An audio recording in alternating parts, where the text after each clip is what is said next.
You can wear them all day long and no one knows out about it. So you could continue his career for him beyond the grave. Well, I hope I've covered most of the ground there, but there's always questions from the studio. Has anybody got a question for Steve Cooghan that I haven't asked? Or even one I have asked, just ask it better. Right over there, gentleman, a sort of rather attractive, almost tartan tie, blue shirt, glasses. What was in the drawer at the Travel Tavern? It's very interesting. That's a bit of a kind of a fan question. That not really stalked me afterwards, he? That's when you know when you succeed, when you really succeeded, when you've got a stalker. Have you got a stalker? No, I feel slightly annoyed about that. Yeah. So quite like them for a few months. Yeah. So who do you get, before you answer that question, who do you get sort of after shows? Do you get fans, groupies, autograph hunters? I do. I get the people who turn up at the stage door. I wish they were groupies. The people who turn up at my stage door, I've got like spectacles, anoraks, little sort of bum fluff beards, and that's just the women.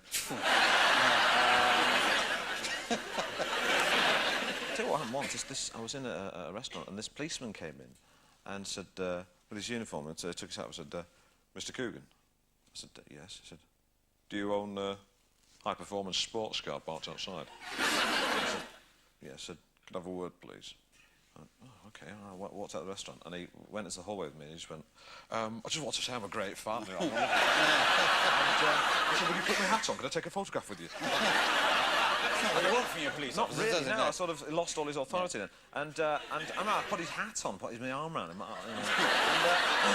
he took the photograph and he said, and just before he went, "Oh, word of advice." I thought, "Oh, well, this is..." He went, "Do a sitcom with that new character, it's very clever." That's the way he said it, so these policemen sort of still speak as policemen. Word of advice. Meanwhile, your car was being stolen because he was mucking around with you. Yeah. Well, what's your answer to the question? That's the question, which was... What was in the drawer? What was in the drawer? Do you know, we don't know what was in the drawer. So the answer is that there is no answer. It's very X-Files, yes, isn't it? Yeah. Or possibly Doctor Who. Any more questions? Yes, sir. If Alan Partridge was interviewing Clive Anderson, what would he say about him? What would he ask him? Oh, there you are, you see. Oh, my God. He might say something like this. He might say something like, "Clive, now, we see you on the television, we see your techniques.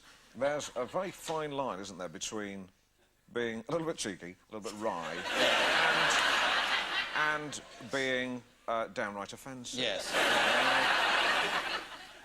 How do you feel about having strayed beyond... OK, well, thank you for joining us. Steve Cooghan. Thank you, Steve. And, OK, hold on.